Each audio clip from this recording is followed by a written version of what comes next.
예루살렘은 3,000년 축제를 여러 해 전에 했습니다. 이스라엘의 수도가 지금 예루살렘은 아닙니다. 행정 수도는 텔 아비브라고 따로 있습니다만은 많은 사람들이 이스라엘의 중심 도시는 예루살렘으로 알고 있고, 특별히 이스라엘 사람들은 예루살렘을 자기네들의 신앙적 정신적 고향으로 알고 있습니다. 그 이유는 거기에 성전이 있기 때문입니다. 이스라엘 사람들에게 성전은 예배하는 장소요, 속죄받는 곳이요, 말씀을 듣는 것이고, 기도하는 것이고, 서원하는 것이고, 감사의 제사를 드리는 곳이 성전입니다. 오늘 특별히 역대하 3장 1절 말씀 보시면 솔로몬이 예루살렘 모리아 산에 여호와의 전 건축을 시작했다. 그래서 솔로몬의 성전은 모리아 산에 지었는데, 그 모리아 산에는 또 옛적에 하나님께서 다윗에게 나타나셔서 다윗이 거기서 또 제사를 드린 곳이라 이렇게 되어 있습니다. 그래서 솔로몬 성전이 있던 곳은 모리아 산입니다. 지금 그 성전은 완전히 다 사라지고 없습니다. 주보 뒤에 성전의 역사하고서 있는데 한번 거기를 보시고 화면을 보시기 바랍니다. 성전 있던 곳에는 지금 회교의 큰 사원이 들어서 있습니다. 예루살렘 다녀오신 분들 처음 가시면 저것이 혹시 유대교 성전인가 생각하셨겠죠. 저도 처음엔 그렇게 생각했습니다. 솔로몬 성전은 사라졌지만 유대인들이 뭐 비슷한 거 지어서 저렇게 황금 도움을 했구나 생각했는데 가서 보니까 아닙니다. 저건 회교 사원입니다. 솔로몬 성전이 있던 그 자리에 6세기 이후에 회교가 이스라엘을 점령하면서 그 자리에다가 자기네 성전을 저렇게 지었습니다. 저것이 솔로몬 성전에 있던 것입니다. 그 다음 저 성전 안에는 또 저런 바위가 있습니다. 저 성전 안에 들어가면 이렇게 내려다보게 했고, 제가 갔을 때는 내려가서 그 바위를 쭉 둘러보게 했는데 지금은 모르겠습니다. 큰 바위입니다. 굉장히 신성한 바위입니다. 이따가 말씀드리겠지만 아브라함이 이삭을 저 바위 위에서 제사 드리려고 했다고 전해져 오고 있고, 그리고 다윗이 제사 드렸던 오르난의 타작마당에 그 곡식을 떨던 타작하던 돌이 저것이라고 되어 있고, 그리고 이슬람 사람들은 저 돌을 또 굉장히 신성시하는데 마호멧이 죽고 나서 저 바위돌을 박차고 하늘로 올라갔다. 그래서 저 바위돌을 굉장히 신령한 바위돌로 여기고 있습니다. 성전의 역사를 보면 솔로몬 성전이 있었는데 지금 그 장소인데 자취도 없습니다. 그것은 솔로몬이 기원전 959년에 모리아산에 그 위에다가 7년에 걸쳐서 지었다고 하는데 기원전 586년에 느부갓네살 왕에 의해서 다 파괴됐습니다. 그리고 70년 동안 포로로 잡혀갔다가 고레스 왕에 의해서 해방돼서 이스라엘 일부가 돌아올 때에 그때 총독 스룹바벨이 성전을 짓자 이렇게 백성들을 독려해가지고 기원전 516년에 성전을 지었습니다. 이것을 제2성전 또는 스룹바벨 성전이라고 말합니다. 그런데 그 전에 있던 솔로몬 성전에 비하면 너무나 초라했기 때문에 느헤미야서에 보시면 그전 성전을 본 기억이 있는 노인들은 스룹바벨 성전을 보고서 그 준공식 날 오히려 울었다고 되어 있습니다. 너무 슬퍼서 옛날 성전과 비교해서 너무 초라하니까. 그 다음에 이제 세 번째 성전이 헤롯 성전입니다. 헤롯은 유대인이 아닙니다. 그런데 로마 황제에 의해서 유대인의 왕으로 임명됐습니다. 그래서 이스라엘 사람들의 환심을 사기 위해서 새롭게 성전을 지었는 약 80년간 성전을 지었다고 합니다. 예수님 나시기 전 16년 전 때부터 지어가지고 예수님 이후 63년에 완공을 했는데 70년에 완공되고 7년 뒤에 그만 로마 장군 디도에 의해서 돌 하나도 돌 위에 남지 않고 전부 다 무너져 버렸다고 합니다. 지금 보시는 저것은 그때 헤롯이 지었던 제3성전 벽입니다. 이 모리아산 산이기 때문에 성전을 짓기 위해서는 편편하게 하고 그 밑에는 저렇게 벽이 높습니다. 성벽이 아니고 성전 벽입니다. 지금도 이스라엘 사람들은 그 성전 있던 터 안으로 들어갈 수가 없습니다. 거기는 이슬람이 관리합니다. 예루살렘 안에 있지만은 이슬람이 관리, 유대인들은 거기 절대로 못 들어가면 전쟁 납니다. 못 들어가니까 유대인들은 그 성전 벽 바깥에서 고개를 숙이고 붙잡고 울며 기도해요. 그래서 통곡의 벽이라고 그렇게 알려져 있습니다. 저희 가면 유대인들이 여자들은 못 들어갑니다. 또 여자들은 또 바깥에 줄쳐 있고 남자들 머리에 이렇게 쓰고서는 돌에 가서 기도하고 또 기도문을 돌 사이사이에 막 끼워 놓습니다. 멀리 있는 유대인들은 거기 못 오잖아요. 그러면 예루살렘에 있는 그 랍비나 기도하는 사람들에게 부탁을 한답니다. 그럼 그 사람이 돈 받고 가서 대신 기도해주고 기도문 거기 끼워주기도 하고 요새 그런 직업도 있다고 합니다. 통곡의 벽입니다. 이스라엘 사람들이 저희 가서 기도하는 것은 저것이 옛 성전 담이기 때문에 옛 성전을 그리면서 그 담벼락 앞에 가서 기도를 합니다. 그 다음에 또 한 기념될 만한 곳이 있는데 예수님의 무덤교회가 있습니다. 예수님 무덤교회 성묘교회라고 합니다. 무덤교회. 근데 그 안을 보시면 저렇게 가운데 예수님의 무덤이라고 생각되는 곳에 저렇게 집을 지어놓고 사방 이렇게 되어 있습니다만은 들어가면 관광객이 하도 많아가지고 어디가 어딘지 모르고 또 저 교회를 관할하는 교파가 6개인가가 있습니다. 천주교회, 그 다음에 무슨 뭐 아르메니아 교회, 콥틱 교회 무슨 게 다 자기네 관할하게 해가지고 여기가 성지라고 서로 하기 때문에 어디가 어딘지. 저것이 예수님의 교회라고 밝혀진 것은 콘스탄틴 황제의 어머니가 300 몇십 년에 성지 순례 왔다가 발견해서 예수님의 무덤교회라 이렇게 알려져 있습니다. 저 교회를 제가 첫 번째 성지 순례 갔을 때 딱 들어가니까 향수 냄새가 그냥 확 진동을 해요.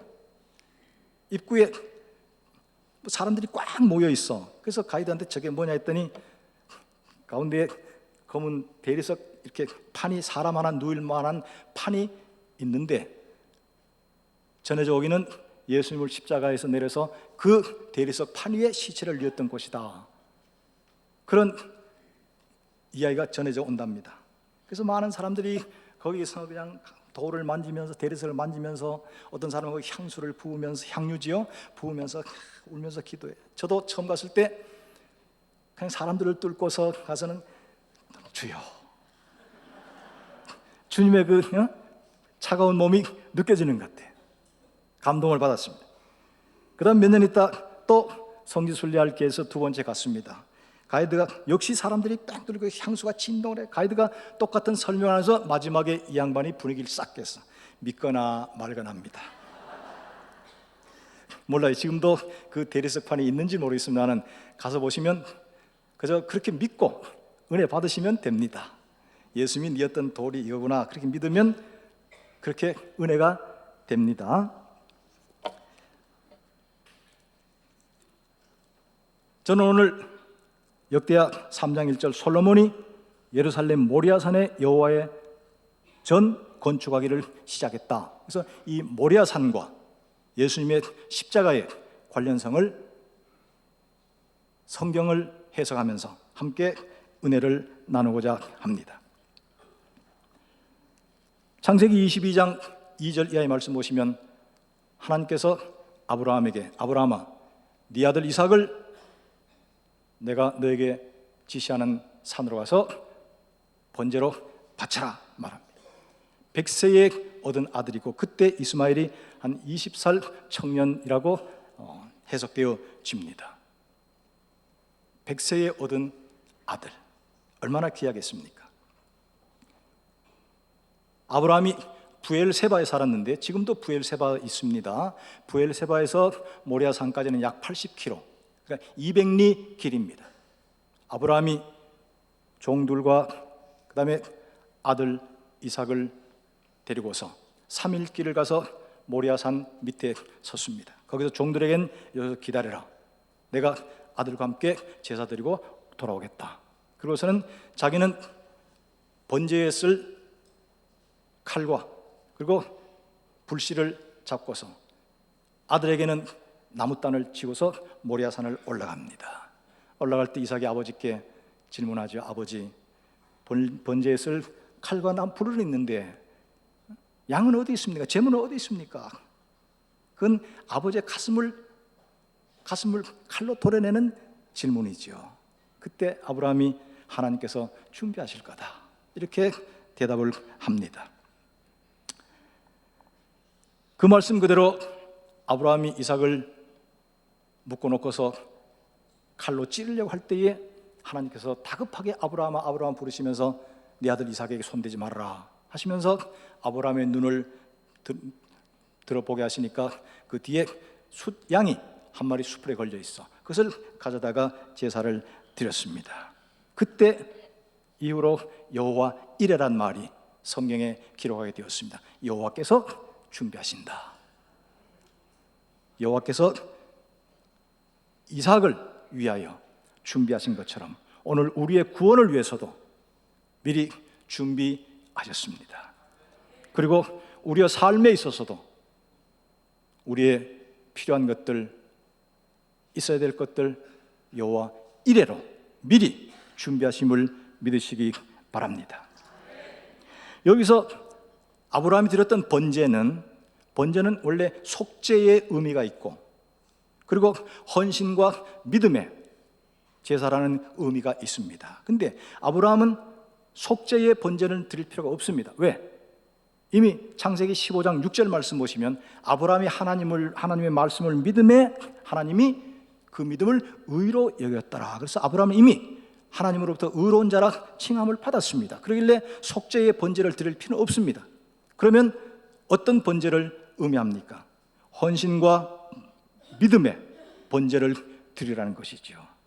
헌신은 아들을 바치라는 겁니다. 이것은 자기 자신을 바치는 것보다 더 큰 헌신을 저는 요구했다고 보여집니다. 100세에 얻은 아들, 얼마나 귀합니까? 자식 대신에 부모가 죽겠다는 사람들 많이 있습니다. 그렇잖아요? 그러니까 이것은 너를 번제로 바치라는 말보다 네 자식을 바치라는 말은 아브라함에게는 더 큰 아픔이었을 겁니다. 하나님께서 이런 아브라함의 헌신을 보시기 위하여, 그와 함께 또한 아브라함의 믿음을 확인하기 위하여 번제를 바치라고 했습니다. 22장 5절 말씀 보시면 아브라함이 종들은 여기서 기다리라 하고서는 내가 번제 드리고 돌아오겠다고 하지 않고 우리가 너희에게로 돌아오리라. 이삭을 데려가면서 이삭을 바치러 가는데, 그럼 돌아올 때는 이삭을 바치면 혼자 와야 되잖아요. 근데 아브라함은 우리가 돌아오리라. 이미 하나님의 능력을 믿은 것, 하나님의 약속을 믿은 것. 어떤 약속? 창세기 12장 1절에 내 고향 본토 친척 아비 집을 떠나라 하시면서 내 씨가 하늘의 별보다가 바다의 모래보다 많으라는 약속을 하셨습니다. 15장에도 똑같은 약속을 또 하십니다. 이삭이 나기 전에 나는 자식이 없으니까 내가 다메섹부터 데리고 오던 이 아비멜렉을 내 후계자로 삼아야겠습니다 하니까 하나님이 아니다, 네 몸에서 날 씨가 내 후손이 되리라고 하셨거든요. 아브라함은 그 말씀을 믿었습니다.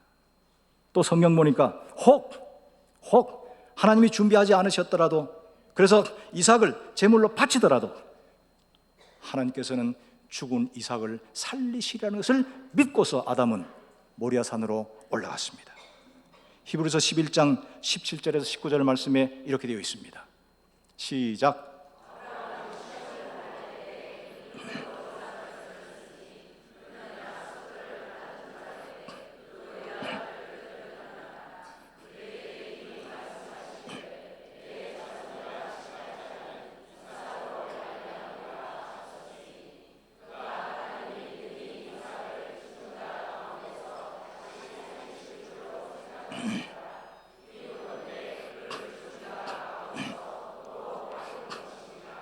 예, 아브라함은 혹 죽여도 하나님이 다시 살리시라는 것을 믿고 있었습니다.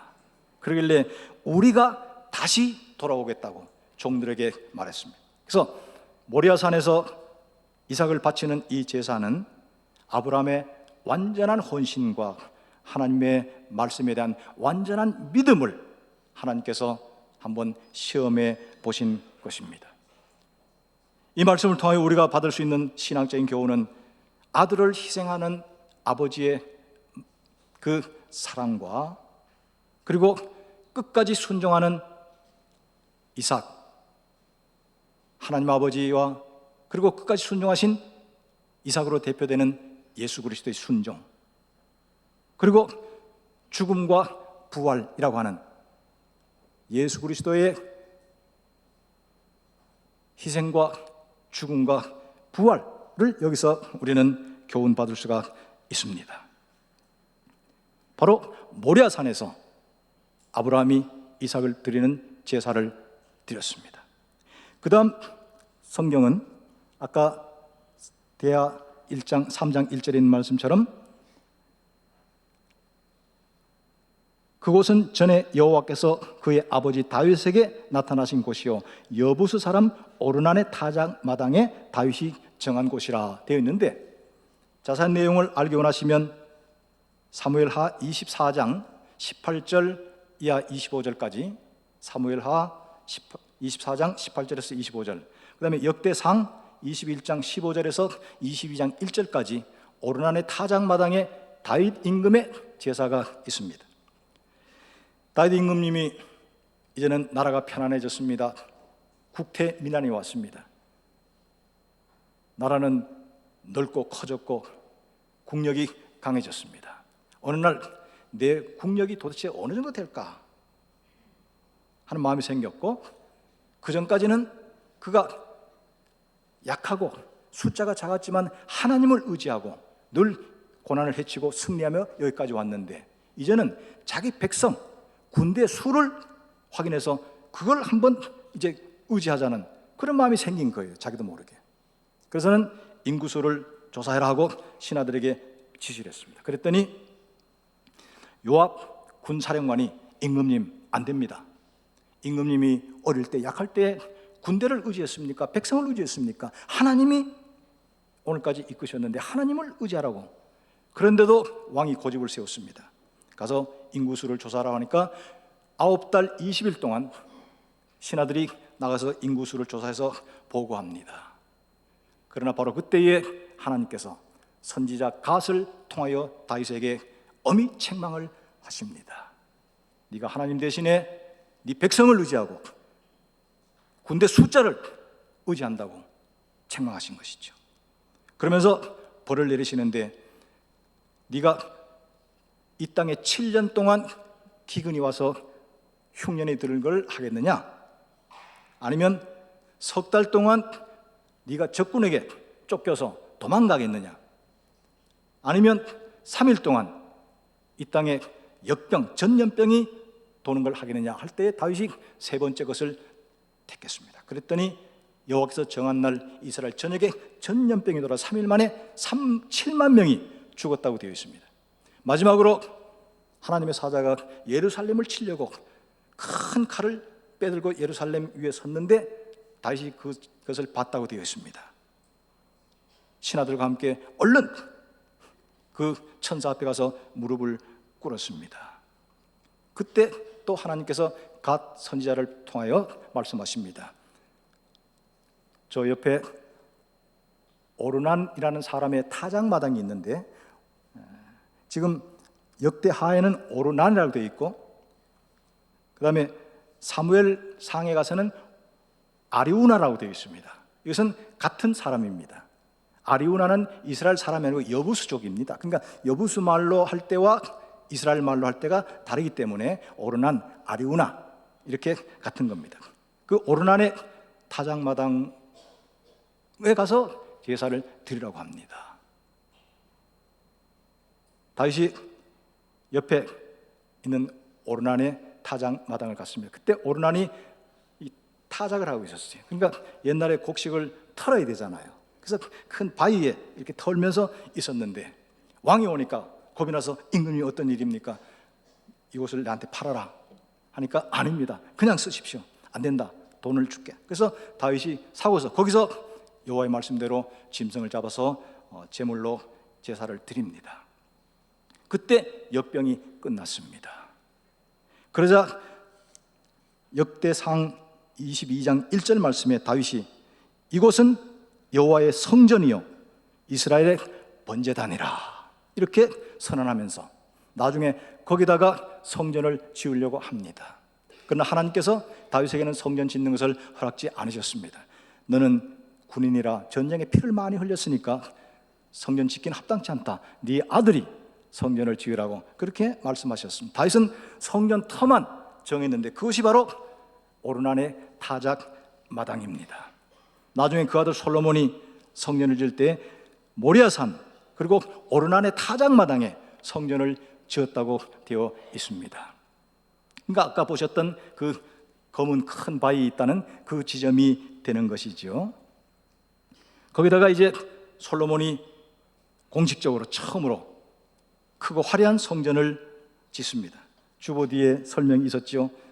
기원전 959년에 모리아산 위에 7년 동안 공사를 했습니다마는 그러나 약 한 200년 뒤에 느부갓네살 왕에서 다 파괴되어 버렸습니다마는 솔로몬이 어쨌든 큰 성전을 7년 동안 모리아산 위에서 바로 그 바위를 기초돌로 해서 성전을 건축을 했습니다. 역대하 6장 1절 이하의 말씀 보시면 성전을 건축하고 나서 지금 말하면 헌당식이 되겠죠. 솔로몬이 백성을 대표해서 기도를 합니다. 천지와 만물을 만드신 여호와께서 어찌 사람이 만드신 이 건물에 거하시겠습니까? 그렇죠? 그러나 주여 이곳에 당신의 이름을 두시고 이곳에 당신의 영광을 두시고 이것이 당신이 임재하는 곳이 되게 하여 주시옵소서. 그리하여 나와 내 백성이 이곳에 와서 예배드리거든 기뻐 받으시고 이곳에 와서 회개하거든 용서하시고 혹 이들이 잘못해서 질병이 오고 전쟁이 오고 기근이 오고 가뭄이 왔을 때 내 백성이 여기 와서 회개하고 기도하거든 주여 들으시고 저들을 사하여 주시옵소서. 혹 포로로 잡혀갔을 때라도 이곳을 향하여라도 기도하거든 하나님의 기도를 들어주시옵소서. 그리고 심지어 이방인들조차도 이 성전에 와서 예배하고 기도하거든 주여 기쁘게 받아주시옵소서. 그러면서 솔로몬이 이렇게 기도를 끝맺습니다. 역대하 6장 40절 나의 하나님이여 이곳에서 하는 기도에 눈을 뜨시고 귀를 기울이소서.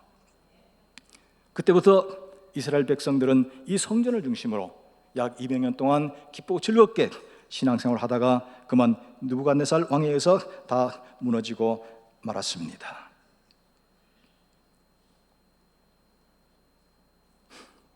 그런데 예수님께서 십자가를 지신 골고다 언덕이 바로 모리아산 위에 한 언덕입니다.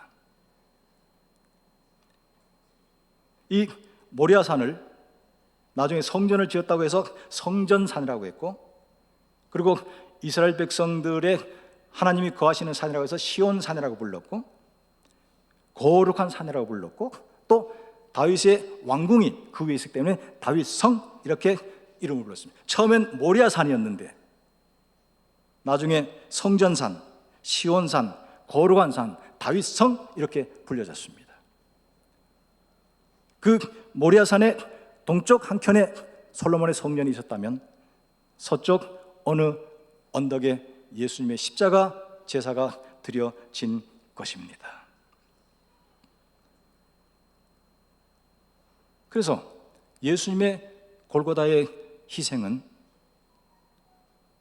바로 아브라함이 이삭을 드렸던 그 제사의 완성이고 오르난의 타작마당에서 다윗이 드렸던 제사의 완성이고 그 다음 솔로몬의 성전에서 드렸던 제사의 완성이 골고다 언덕 즉 모리아산의 또 다른 한편에서 이루어진 것입니다.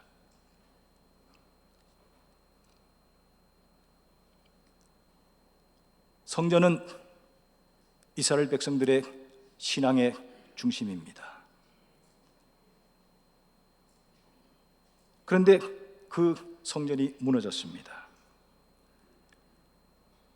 그 후에 예수님이 오셨습니다.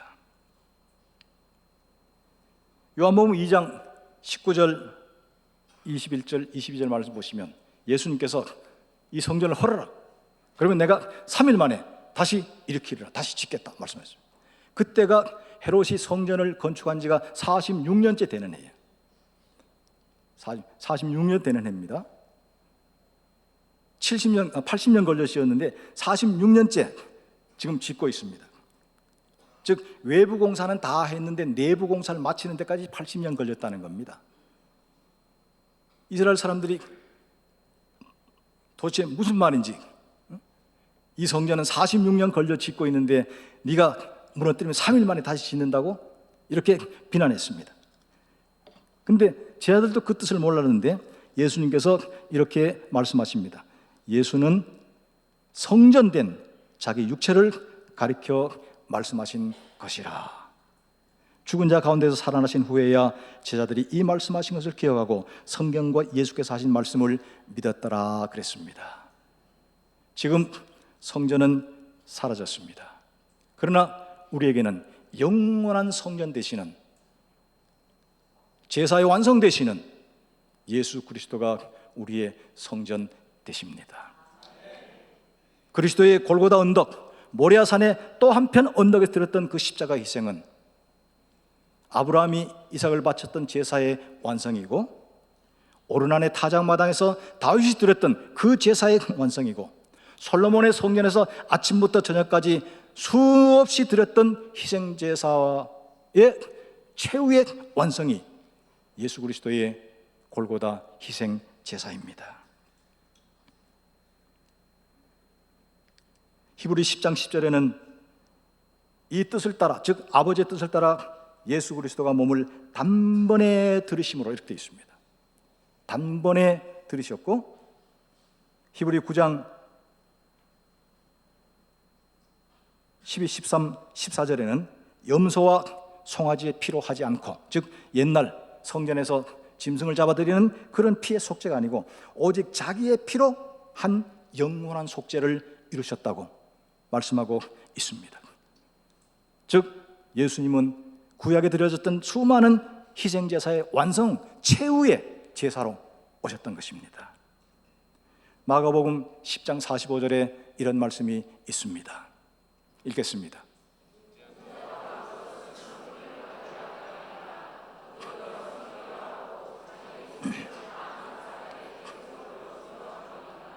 예, 자기 목숨을 많은 사람을 위한 대속물로 죽여 오셨다. 그러면 많은 사람을 대속하기 위해서는 그전에는 많은 재물이 필요했습니다. 근데 이제는 예수님 한 분으로 많은 재물을 대신했고 많은 사람의 대속물이 되신 것입니다. 이를 위하여 인자가 왔다고 되어 있습니다. 베드로전서 1장 18절 19절은 이런 말씀이 있습니다. 읽겠습니다.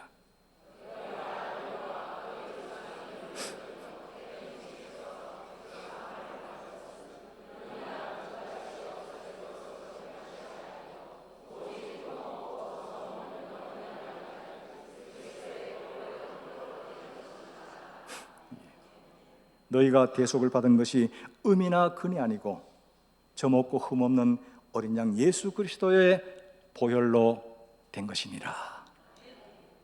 믿으시기 바랍니다. 그래서 이제는 성전은 없어졌습니다. 무너졌습니다. 그러나 성전 되시는 예수 그리스도, 성전 제사의 최후의 완성으로 오신 예수 그리스도를 믿으시기 바랍니다. 그러면 예수만 믿으면 되지 왜 여기 모입니까? 이스라엘 성전도 다 무너지고 없는데. 아닙니다. 솔로몬이 성전을 짓고 나서 기도할 때 천지와 만물을 만드신 여호와 하나님께서 어찌 사람의 손으로 지은 이곳에 거하시겠습니까? 그러나 주여 이곳에 당신의 이름을 두시고 당신의 영광을 나타내시고 당신이 임재하는 곳을 삼으시옵소서. 이곳에서 예배하는 백성들의 예배를 받으시고 이곳에서 기도하는 백성들의 기도를 들으시옵소서라고 기도한 것이 오늘 우리가 모이는 보이는 성전입니다. 저는 우리가 예배드리고 있는 이 예배당, 이 남북교회는 바로 솔로몬의 기도처럼 여호와의 이름이, 여호와의 영광이, 여호와의 임재가 이곳에 있는 곳이라고 믿습니다. 그리고 솔로몬이 기도한 것처럼 하나님이여 이 백성이 드리는 예배를 받으시고 이 백성이 드리는 기도를 들어 응답해 주는 장소가 바로 이곳이라고 믿습니다. 예수 그리스도는 우리의 영원한 성전으로 마음속에 모시면서 눈에 보이는 성전 남북교회를 중심으로 신앙생활 잘 하셔야 합니다. 옛날에는 성전을 짓고 희생제사를 드리면 하나님께서 큰 축복을 약속하셨습니다. 저는 오늘도 그런 축복은 그대로 유효하다고 믿고 있습니다. 아브라함이 모리아산에서 이삭을 드리려다가 양을 잡아서 제사를 드리고 나니까 하나님께서 축복하십니다. 이미 세 번째 축복입니다. 12장 1절에 이미 너는 복의 근원이 될지라 내 씨가 번성하리라 약속하셨는데 15장 2, 3, 4에도 똑같은 약속하셨는데 22장 와서 이삭을 드리고 나서 똑같은 약속을 또 하십니다. 너는 복이 될지라 너와 내 씨가 많은 축복을 받고 강한 민족과 나라가 될 것이라고 약속을 하십니다.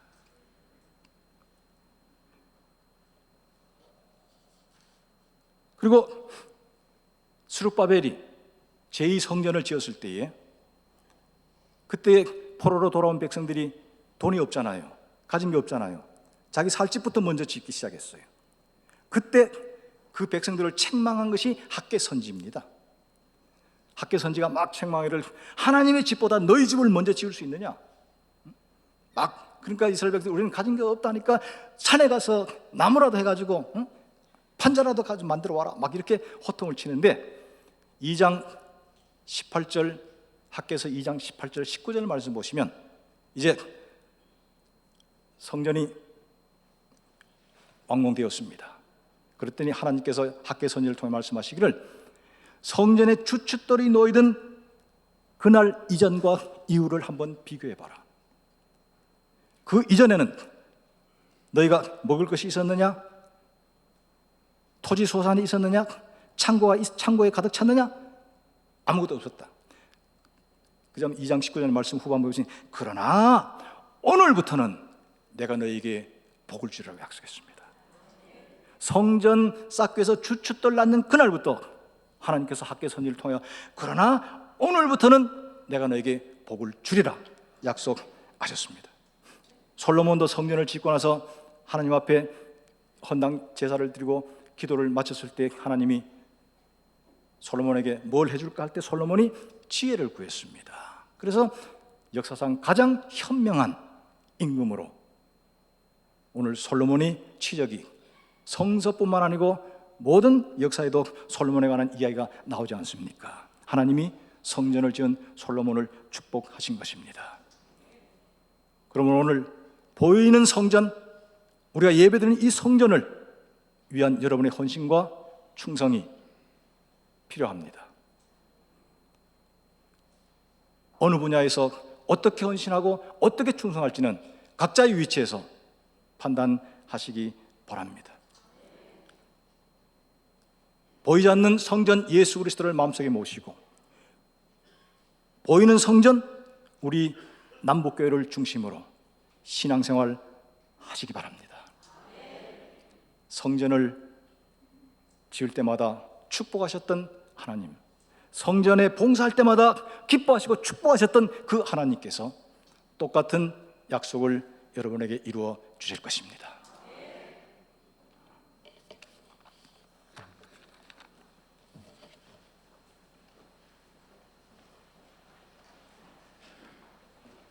이 시간에 우리 글로리아 솔리스트 김영재 솔리스트 군 나오셔서 봉헌 찬양 드릴 때에 준비하신 예물 하나님 앞에 올려드리겠습니다.